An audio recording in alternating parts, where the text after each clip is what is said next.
हरिओम। आइए समझते हैं कि मूलाधार चक्र पर जागरूकता रखने पर ध्यान की गहरी अवस्थाओं में प्रवेश करना कठिन क्यों लगता है।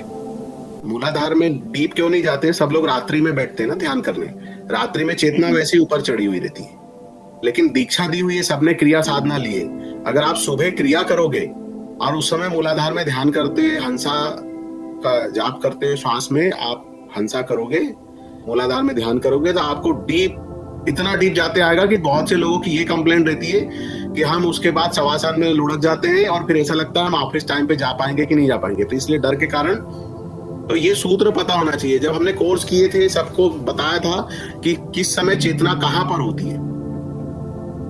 आप थोड़ी चेतना को चला रहे हो, चेतना तो स्वतः अपने हिसाब से चल रही है, श्वास अपने हिसाब से शरीर ले रहा है, सब कुछ। आपको क्या करना है? साक्षी भाव से देखना है, साक्षी भाव में जाना है। मुझे पता है उतना नहीं होता है, लेकिन वो एक पद्धति और विधि वही है, इसलिए हम नीचे से ऊपर की तरफ जाते हैं। ये तो ही बेसिक चीज। अब पूर्व जन्म के कारण किसी की साधना कहीं छूटी है, कोई कहां से छोड़ के आया है, किसी की स्थिति कोई कुछ स्थिति है, कोई कहीं पे किसी के केंद्र में ऊर्जा ज्यादा इकट्ठी है, तो फिर उस तरह से उसको अलग अनुभव होते हैं दिन भर में। क्रिया करने के बाद में एक बार उसने क्रिया कर ली, 3 राउंड किए, 3 क्रिया की उसने सुबेरे, और फिर दिन भर उसको अलग ही तरह की अनुभूति आएगी।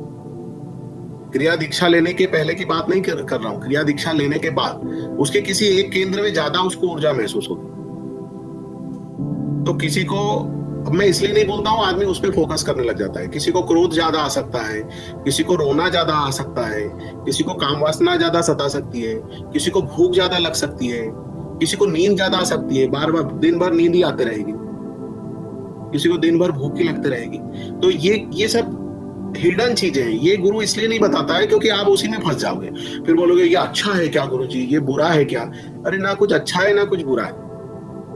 ये बस एक ऑपरेशन के दौरान जब व्यक्ति ठीक हो रहा होता है तो ये सिम्टम्स है।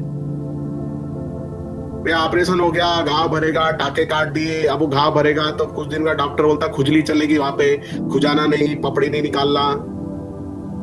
घाव भर जाने के बाद, ठीक होने के बाद वहां पे निशान पड़ जाएगा, वो क्रीम दे देता, ये लगा, बस मोटा मोटा बता देते। तो इसलिए साधना दीक्षा देने के बाद मोटा मोटा बता देते। मेरे पास आती है ना बहुत सारी व्यक्तिगत चर्चा होती है, गुरु जी हमको बहुत भूख लगती है, कोई बोलता है हमको दिन भर नींद ही आती रहती है, दिन भर नशा होता है, कोई बोलता क्रोध आता है बहुत, किसी को काम वासना बहुत सताती है।